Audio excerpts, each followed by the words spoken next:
everybody, welcome back to Trial and Error. So where we last left off on the Grand National project, I had just put these rails in place so that we can get the seat sliders mounted, get the seats in place, but now we need a way to hold my ass in those seats. So we're going to be using some 5-point harnesses, and those definitely need some mounts. So I started by scavenging some old mounts off of something else and just cut them down to make them fit here and grab into the side of the frame. So we'll get a really good solid mounting part for this part of the lap belt. Got these tabs I made up for the other side. We're gonna get these guys welded in. That'll be the other side of the lap belt. And then got the shoulder harnesses. They're gonna grab the top bar that's already there. And I can't remember. Yeah, I think I did. I'm gonna need to do something in the center because one runs down right between your legs, the junk belt, you might call it. We're gonna need to make a tab for that as well. But that's gonna be a little bit trickier because the seat needs to move forward and back. So I'm not 100% sure how we're gonna do that yet, but we'll figure it out. So let's get these guys welded in first, and we'll save the harder problems for later.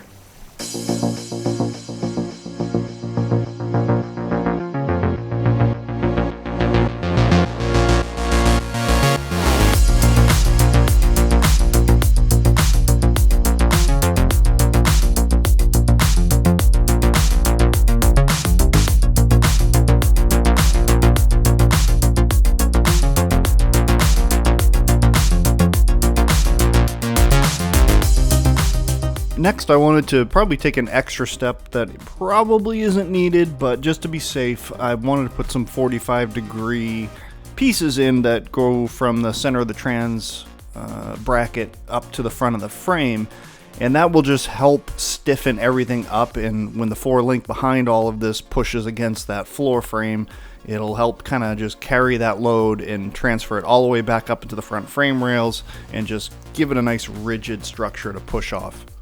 Well, that pretty much wraps up the structure, or at least the main structure of the floor. There's going to be some lighter gauge stuff I need to do to support the floor panels and my drive shaft tunnel. All of that will be done in aluminum, so that's going to take forever. Obviously, fully custom chassis, there's no kits you can buy that work for everything. So just bought a generic aluminum kit full of aluminum panels that are oversized but can be trimmed down to be fit for what you need. But as far as the structure of the chassis itself, we're done. I've got some more light work I'm going to need to do here to kind of frame out the inside of the transmission hump area. But for the most part, all the heavy-duty structural stuff is done, which is amazing. So I don't know what footage you were watching, but I can tell you it was at least 8 months before this footage is being shot, because that's kind of how this car has gone for me. Like, I'll just leave it for 6 months and then work on it for a couple, and it's just whenever I get around to doing something, I'll get around to doing something. So now we're getting around to doing something again, and we are on to some steering. And keeping with the theme here of, you know, getting quality parts but the cheapest possible options, I've gone and ordered 3 different pieces to make up the steering here that have nothing to do with this car.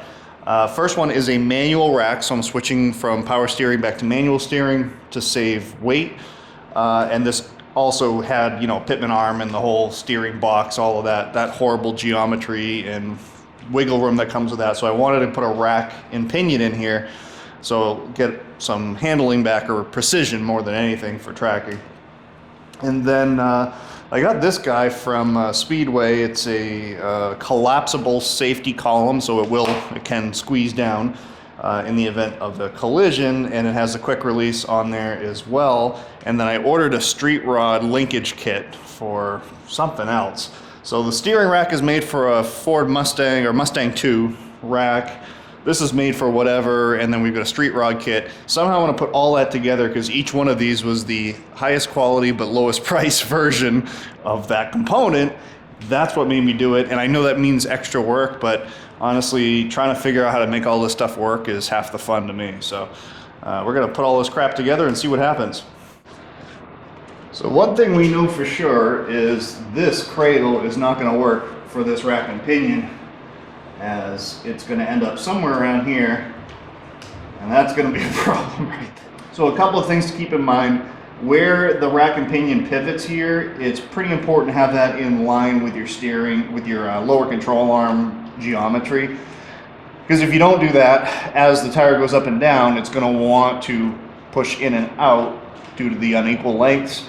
So I did make sure that these are pretty close, and they are. It's going to look really like this is too far for this point, and it is. But your back side of that lower control arm is much further out. So where these actually actuate is pretty much right in line with where our flex is here. Got some polyurethane bushings for that. But we're going to probably cut off this nose piece because it's definitely in our way, and then break out the torch and the welder and start trying to figure out how we're going to make this work.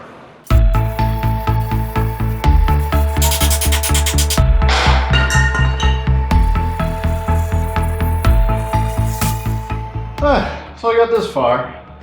Got some grade 8 going through into some nuts that I welded in to the bottom of the cradle.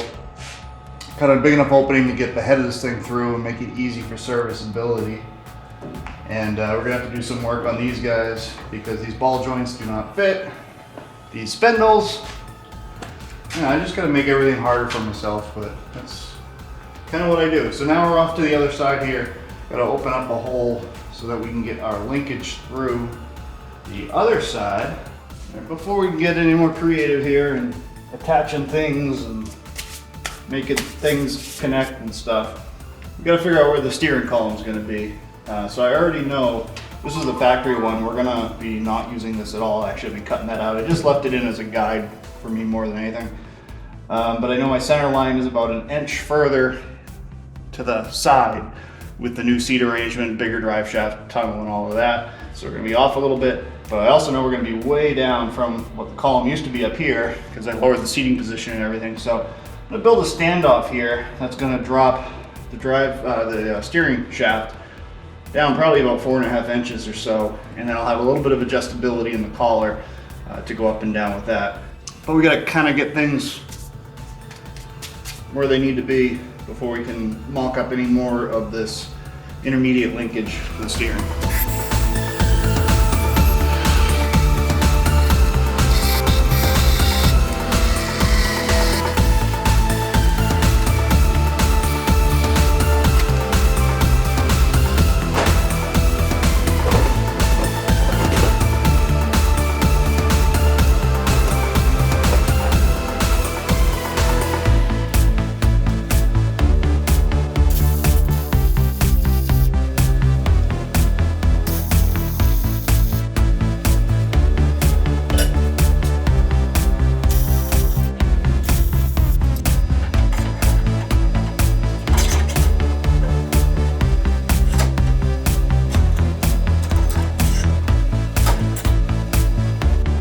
I'm wondering, this seems a little short.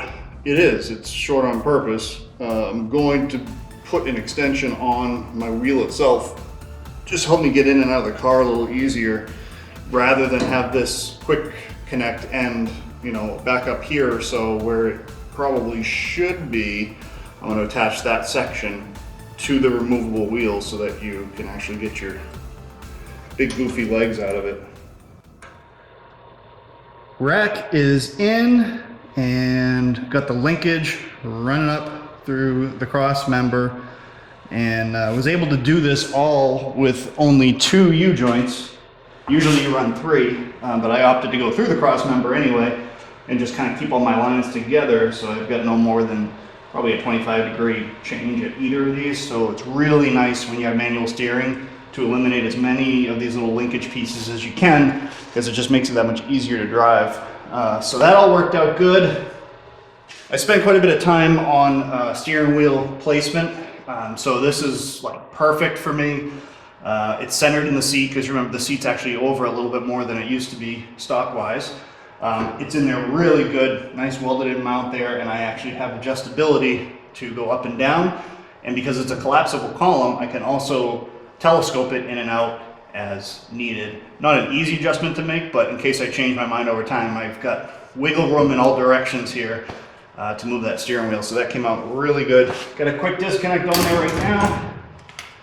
And I have an adapter that I'm waiting on. It's gonna bump it out about another inch or so.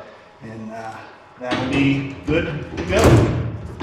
So the next major hurdle when Mickey Mousing a steering system together is how we're going to connect this rack to these G-body spindles. This is a Ford Mustang II rack and pinion. Obviously this is a G-body pinion or G-body spindle.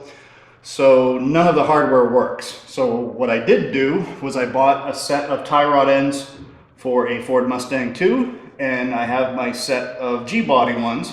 We're gonna cut those things apart and melt them back into one piece so that I can make the connection that I wanna make here. And then when we're done, this is literally, no joke, I think I've got $300 in the entire steering system, total.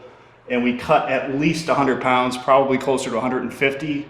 Yeah, probably definitely 150 actually, because you've got the heavy column, that the ones that are in these are huge and heavy.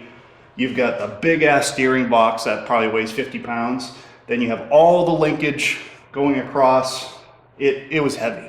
So we're saving a ton of weight and a ton of money.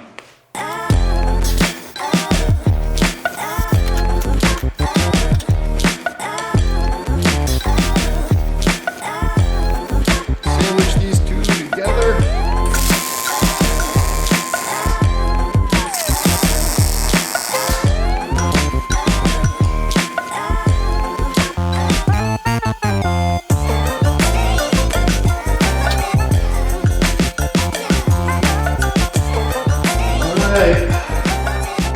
Should do it. Oh, the steer's nice and easy. I mean, granted, there's no engine in it right now, but it's really easy. Awesome. Nice! Holy cow, we actually got something done in this car. It's a miracle. As you can see, it is race car building season, so hopefully I can continue to make a little bit more progress on this car. I'm just chipping away at it, and someday it will get done, but I'm really enjoying just taking my time, just having a little project to play with when I feel like it, and then be able to walk away from it. So hopefully you don't mind the 8 months between uploads on these videos, because I'm not in a rush. Thank you guys very much for watching. As always, if you have any comments, questions, concerns, and or criticism, throw them down in the comment section below me. Otherwise, everyone have a great day.